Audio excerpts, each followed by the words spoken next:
She's the poor girl, the one with the single mom." The words weren't shouted. They didn't have to be. Just loud enough to slice through the air and find their mark. Just loud enough for Rachel to hear them. Sharp, surgical, and whispered with all the cruelty of someone pretending they didn't mean for it to hurt. But it did. Rachel Moore sat in the 4th row of the school auditorium, her fingers tightening around the hem of her thrifted cardigan. Her heart dropped as her gaze flicked from the stage to her daughter Lily, who was still seated at the piano, her small fingers trembling just above the keys. The final note of her original composition hung in the air, thin and brave before dissolving into a silence so cold it made Rachel's skin prickle. No applause, not even a polite clap. Rachel watched as Lily blinked slowly, then bowed just like they had practiced the night before in their living room, using a coffee table for a piano and a stuffed bear for the audience. Her chin dipped low just a beat longer than it should have. When she raised her head again, her eyes scanned the room, searching, needing. But no one met her gaze. Rachel wanted to stand up. She wanted to shout. She wanted to grab Lily and carry her out of that room and away from the stares, the whispers, the unspoken judgment. But her legs wouldn't move. Her body had gone still, braced like it always was, like it had learned to be in the face of moments like this. Lily gathered her music folder, stepped down from the stage, and disappeared behind the curtain. The auditorium buzzed softly as the MC announced the next act. A group dance number, glittery costumes, fake smiles, synchronized chaos. Rachel didn't look. She couldn't. Marion, Indiana wasn't a big town, but it had plenty of room for small minds. Rachel had lived here her whole life. She worked as a janitor at the middle school during the day, and at night, she pulled a double shift at the 24 diner off Highway 9. 2 jobs, 1 daughter. A life stitched together with quiet determination and very little sleep. She didn't mind the work. Not really. What she minded was the way people looked at her. Or rather, didn't, like she didn't quite belong, like she was barely holding on to some invisible standard they'd all agreed on a long time ago. And now, here was Lily, 9 years old, full of soul and wonder. She didn't play pop songs or sing sparkly karaoke. She wrote music, real music, music that sounded like rain and missing someone, and hope you could barely touch. For weeks, she'd practiced this piece, wrote every note by hand, played it on a second-hand keyboard with a sticky B-flat and broken volume knob. She'd begged Rachel to sign her up for the talent show, not to win, but so people would hear what I wrote. Rachel had braided her hair that morning, neat, but not too fancy. Lily had chosen her best dress, a pearl yellow one with a tiny stitched flower on the collar, the same one she'd worn last Easter. Rachel had patched the hem herself, fingers aching from the diner shift the night before. They arrived early, walking through the halls of the elementary school with butterflies in their stomachs and hope in their throats.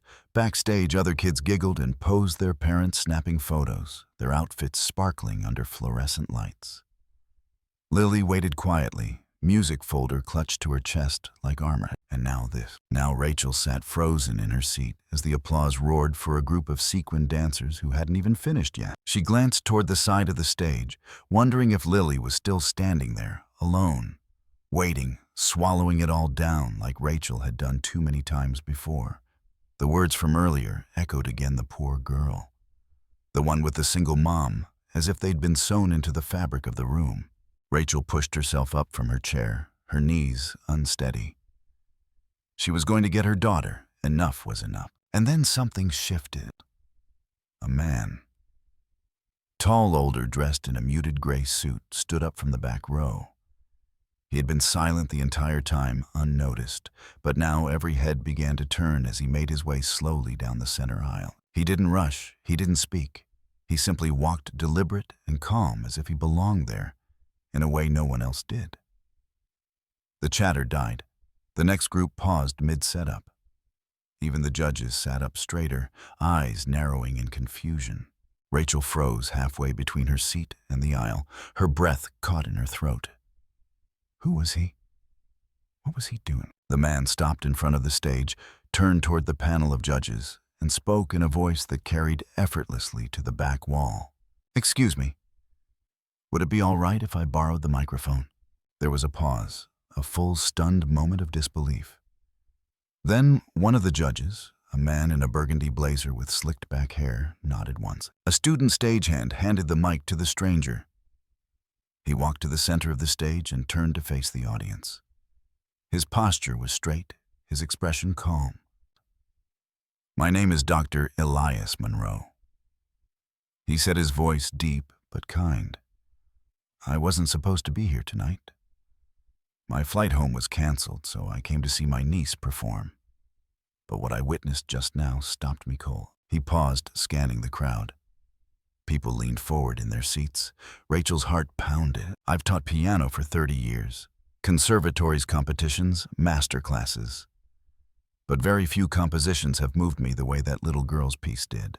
He turned eyes, landing gently on the side of the stage. Lily, he said. May I ask, did you write that song yourself? A tiny figure stepped back into view, Lily. Her eyes wide, her chin trembling. She gave a small nod. The doctor smiled. Then you, young lady, are a composer, not just a student, not just a performer. A real, honest-to-God composer. Gasps, whispers. Rachel couldn't believe what she was hearing. I'd like to ask a favor, Dr. Monroe continued. Would you be willing to play it again? This time, may I accompany you? Rachel looked at her daughter, Lily, turned to her eyes, silently asking a question only a mother could answer. Rachel nodded, tears pooling in her eye. Lily stepped slowly toward the piano again. The man in gray took his place beside her, and as they both sat down at the bench, hands hovering above the keys, the room, once so cold, so cruel, grew impossibly quiet. It was no longer just silent. It was reverence, most people said. He stood, and everything changed. At first, no one noticed him. A tall man in a gray suit seated quietly in the very last row of the auditorium. He had been still the entire evening, blending into the shadows of the crowd, eyes steady, hands folded neatly in his lap. But when the silence after Lily's performance turned sharp, when no applause came, no encouragement, no reaction at all, that's when he moved. He rose with the kind of intention that silenced whispers, the kind that made you pause before asking, who is he?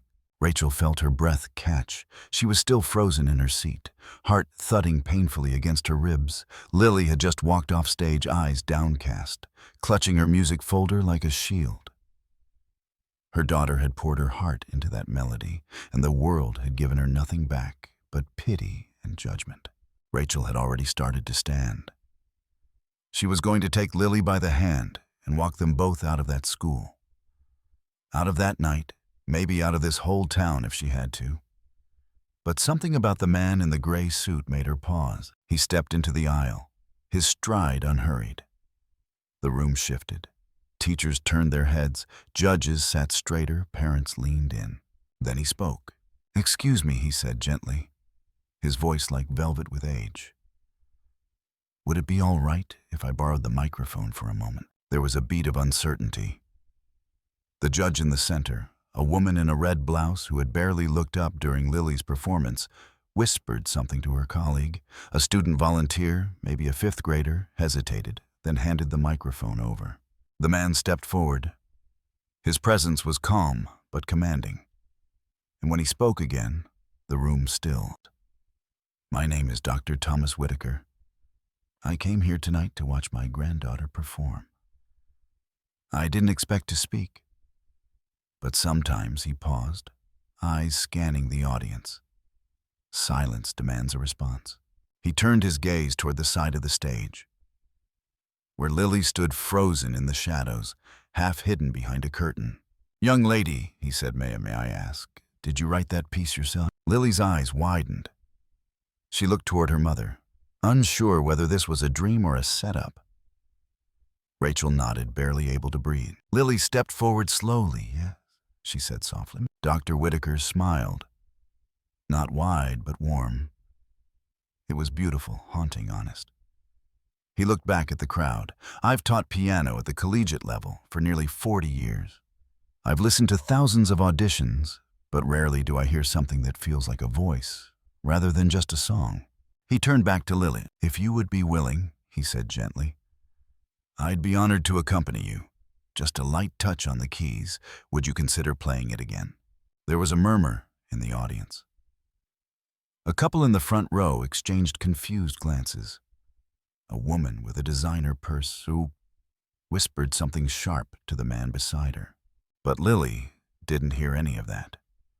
She was watching her mother. Rachel's heart ached. This wasn't what she expected tonight. None of it. But she saw something in Lily's eyes she hadn't seen before. A tiny flicker of hope trying desperately not to be snuffed out. She nodded. A small, firm nod that said, "You can do this." Lily stepped onto the stage again. The audience was still uncertain. Some parents looked annoyed. A few teachers glanced at the program like it had betrayed them. But the air had changed. Dr. Whitaker followed Lily to the piano and gestured for her to sit first.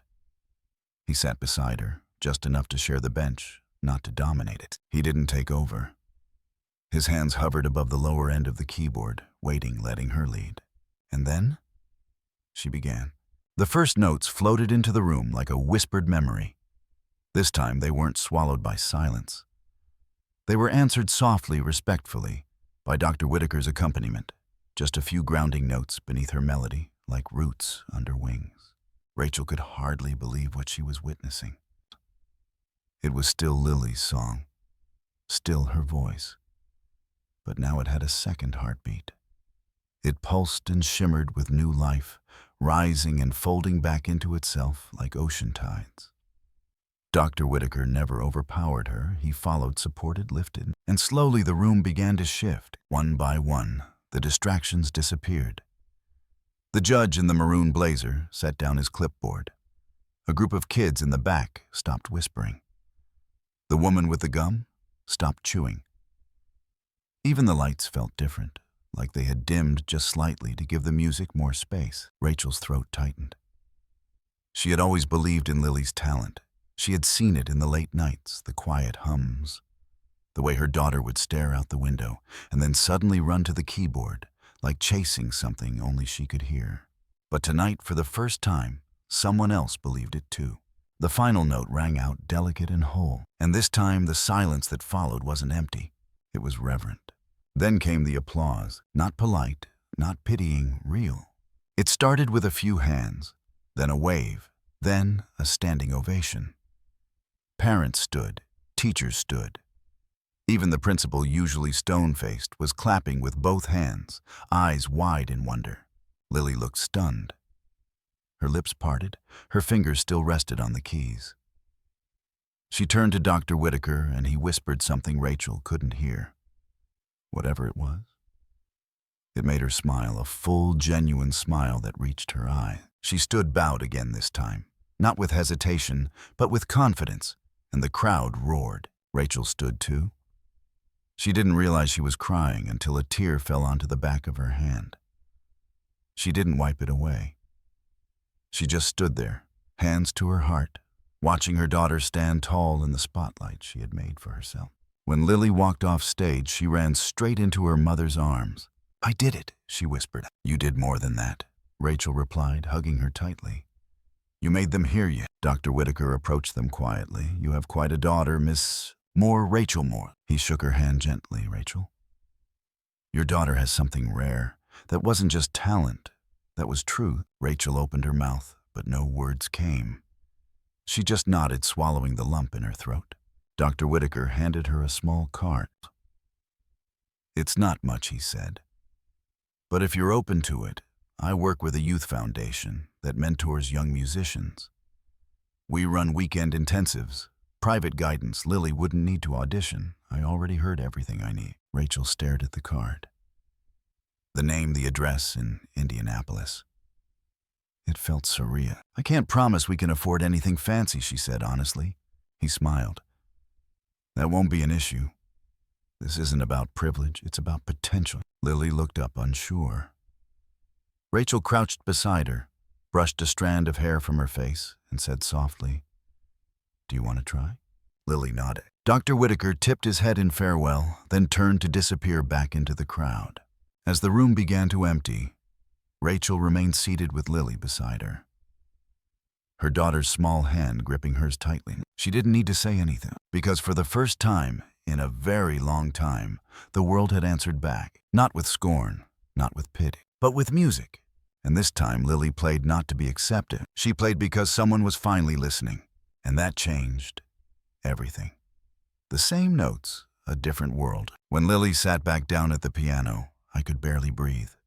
Her little shoulders rose and fell with each quiet breath as she adjusted the bench just like she'd practiced at home. Beside her, Dr. Whitaker sat with a stillness that somehow filled the entire stage. His hands hovered above the keys, not to lead, but to follow, and the entire room silent, like even the air was holding its breath. For a second I thought she might freeze. That the memory of the first performance, the crushing silence, the cold stares, would paralyze her. But then she glanced sideways, not at him, at me. Our eyes met across the rows of chairs, and in that one look, she asked what she didn't say aloud. Can I? I didn't nod. I couldn't move. I just let my face soften into the smallest smile I could manage. She turned back to the piano, and then she began. It was the same piece, the same notes, but nothing about it sounded the same. The melody drifted out slowly, like a ribbon being unspooled in the dark, only this time it didn't fall flat. Dr. Whitaker's fingers joined hers, soft and steady. A second voice that didn't compete but carried, supported, lifted, and that's when it happened. I watched my daughter begin to lean into the music, not away from it, not hiding inside it. Her back straightened, and her eyes didn't stay down. She wasn't playing like a child, afraid to make mistakes. She was playing like someone who had something to say and wasn't afraid to say it. I felt tears well up before I even knew they were coming. Not because it was perfect. It wasn't. She still hesitated once or twice, still pushed too hard on a few notes. But it didn't matter. She kept going, and the sound that filled the auditorium wasn't polished. It was honest. People were actually listening. The woman who had been whispering before now sat frozen, eyes wide. One of the judges leaned forward, pen forgotten in hand. Even the kids in the back row, who earlier had been giggling into their sleeves, were still faces slack with awe. Lily didn't notice. She was somewhere else now. Somewhere beyond this gymnasium and the folding chairs and the opinions of people who didn't know her story. She was inside the music, her music, and letting us all in. The final notes came like the exhale after a storm, soft, lingering, and then nothing. Silence again. But not the kind that stings. This silence felt sacred. For a long beat, the room didn't move, and then one person began to clap. A man near the back. Then a woman in the second row. Then the judge with the maroon blazer. And before I knew it, the sound rose like a wave. Thunderous, full reel. People were on their feet. All of them. Lily blinked. She looked out at the crowd, like she couldn't quite believe it. For a second, she stayed still, hands still resting above the keys. Then she turned to Dr. Whitaker, and he gave her a simple nod, like an old conductor passing the baton to a prodigy. She stood slowly bowed once, and this time her head didn't hang low. This time she looked up. As the applause echoed, a man stepped forward from the judging panel, mid-40s, well-groomed, wearing a sharp tie, and the kind of glasses that said, art critic. He walked straight toward the stage and held up his hand, not to stop the clapping, but to gesture toward Lily. "Excuse me," he called, his voice carrying. "May I have a copy of the piece she just played?" People quieted. All eyes turned. Dr. Whitaker stepped to the microphone. "It's not published?" he said simply. She composed it herself. A gasp rippled through the crowd. "She's 9, someone whispered. He smiled. "Genius doesn't check ID." And then he turned to Lily and said in the gentlest tone, "Would you mind if we called it the second song?" Lily looked over at me. I couldn't speak, only nodded with everything in me. That's when Dr. Whitaker walked to the edge of the stage. He stopped right in front of where I sat, still frozen, and leaned down just enough for only me to hear. Your daughter? He said didn't need their permission. She only needed one chance. My hands were shaking. She found her voice. He nodded, and she reminded the rest of us what it sounds like. People began forming small crowds near the foot of the stage, wanting to ask Lily questions. Give compliments just to get near her. I saw the same parents who once looked through me like I didn't exist now glance in my direction with something like respect. Rachel Moore, the single mom with the plastic bag lunch, was suddenly the woman who raised her. But the noise didn't matter. What mattered was the way Lily walked off that stage, tall, quiet, a whole. She ran straight into my arms, clutching me with everything she had. I knelt down, so we were eye to eye, I whispered. You were brave. She smiled. I wasn't scared this time. I know, I said, because you believed it was worth being heard. She pulled back and grinned through damp lashes. Did they really stand? I laughed, brushing her hair back. Sweetheart. They leapt. That night, we didn't talk much on the ride home. The stars above. Marion twinkled like notes on invisible sheet music, and Lily hummed softly in the back seat. Something new, something still forming. Her fingers tapped quietly on the seatbelt strap, playing the air, and I let her. Because this wasn't the end of something. It was the start of a song no one could ignore. I thought the standing ovation would be the grand finale, the end of a beautiful, impossible night. But I was wrong. It wasn't the end. It was a beginning quiet. Unannounced, folded neatly into the inside pocket of a man's blazer, the gymnasium had mostly cleared out. Folding chairs screeched across the polished floor. Streamers fluttered from the basketball hoops, parents collected backpacks and chatted near the exit, their earlier indifference replaced with the uneasy curiosity of people who'd just witnessed something they couldn't explain. Lily and I lingered in the shadows, still holding on to the warmth of the moment. Her cheeks were pink, her fingers wrapped tightly around the edge of her music folder like it might fly away if she let go. She hadn't said much since she stepped down from the stage. But she didn't need to. Her silence tonight didn't feel like defeat. It felt like awe. I crouched to her level and tucked a stray curl behind her ear. You okay, bug? She nodded slowly. Her eyes still distant, like she was hearing something the rest of us couldn't. And that's when he appeared again. Dr. Thomas Whitaker, the man in the gray suit. Only this time he wasn't walking with purpose or commanding the attention of a packed room. He walked softly, deliberately, with a gentleness that surprised me. He stopped a few steps away and met Lily's eyes before glancing toward me. May I? I straightened, unsure what he meant. He reached into his inside jacket pocket and pulled out a simple white business card. He held it between two fingers like it was something fragile, prescient. I know this evening has been a lot, he began. But I couldn't leave without saying one more thing. I nodded for him to continue. I teach part-time with a youth arts program about an hour from here. We work with kids who have exceptional promise, just like Lily. Not just technique, but vision. Emotion voice. Lily blinked, unsure whether to smile or hide behind me. I'd like to sponsor her, he said. Personally, the program has weekend intensives, mentorship sessions, no auditions, no fees. Just space and support to grow. I stared at the card in his hand. It had no shine, no bold colors, just a name, a number, and a quiet kind of weight that made my fingers tremble when I took it. I appreciate this, I said carefully. But we're not. I work 2 jobs. We live paycheck to paycheck. I don't even have a car that can make it to Indianapolis and back every weekend without overheating. He smiled, not out of pity, but out of understanding. I figured, he said softly, which is why we also offer rides. One of our students' parents lives nearby. They'd be happy to help. Lily wouldn't be alone in this. I didn't know what to say. There are moments in life when the world shifts under your feet, but not because of an earthquake or a storm. Sometimes it shifts because someone offers your child a door, and you realize you've been living in a hallway your whole life. I've never done anything like this, I admitted. Neither has she, he replied. But she's already doing it. Lily tugged gently at the hem of my coat. "Can I try, Mom?" she whispered. It was the gentlest question, but it hit like a wave. Can I try? Not can I win. Not am I good enough.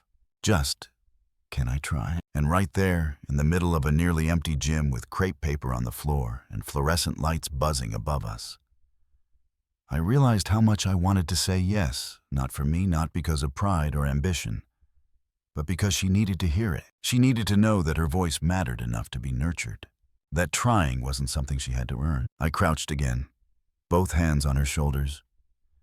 "You can try it, baby. You can try anything." Her eyes lit up, not with the wide-eyed sparkle of a child, excited about something new, but with a steady, glowing warmth, like she'd been waiting for this moment quietly, patiently. Dr. Whitaker nodded, once handed me the card and said, "Call whenever you're ready." Then, with the same quiet dignity he'd carried all night, he turned and walked toward the exit, disappearing into the chill of early spring. Lily and I stood there for a while, just watching the gym empty. She looked down at the card, still in my hand. "Do you think he meant it?" I turned it over. The name printed in small serif font felt heavier than it looked. Thomas Whitaker, Director Emeritus, Youth Composer Initiative. "I do," I said, "and that's enough." We walked out together, her hand in mine, her music folder tucked under her arm like armor. Outside, the wind had picked up, and bits of confetti blew across the sidewalk. I pulled her close, wrapping an arm around her small frame. She leaned in and said almost to herself, "Next time I'll write a song about this." I smiled through a tight throat, and I'll be there, front row. We didn't talk much on the way home. The world had already said enough, and for once, it said something worth listening to. Sometimes the world doesn't change, but the way you walk through it does. The morning sun filtered through the kitchen window just like it always had. Catching on the same chipped mug, Rachel filled every day with lukewarm coffee. The linoleum floor still creaked near the fridge. The plastic bag lunch still sat on the counter, packed and folded just the way Lily liked. On the outside, nothing was different. Same house, same neighborhood, same beat-up car out front. But something had changed. Rachel noticed it in the way Lily walked now. Not louder, not prouder, but steadier, as if something inside her had settled. It had been 3 months since the night everything changed. Since a child's music made a room full of people stop and listen. And in those months, Rachel had begun to measure time differently. Not by paychecks, or overdue bills, or when the heater clicked on in the winter chill, but by Saturdays. Every Saturday before the sun had a chance to rise, Rachel and Lily climbed into the car with a thermos of hot cocoa, a pack of peanut butter sandwiches, and a pile of sheet music. They drove an hour out of town to the music conservatory tucked behind an old church. It wasn't grand. There were no velvet seats or chandeliers, just dusty hallways, quiet practice rooms, and worn pianos that smelled like polish and history. But it was sacred, and for Lily it was enough. She'd become part of a special mentorship program guided by instructors who had once played to audiences across the country. They didn't coddle her. They didn't patronize her.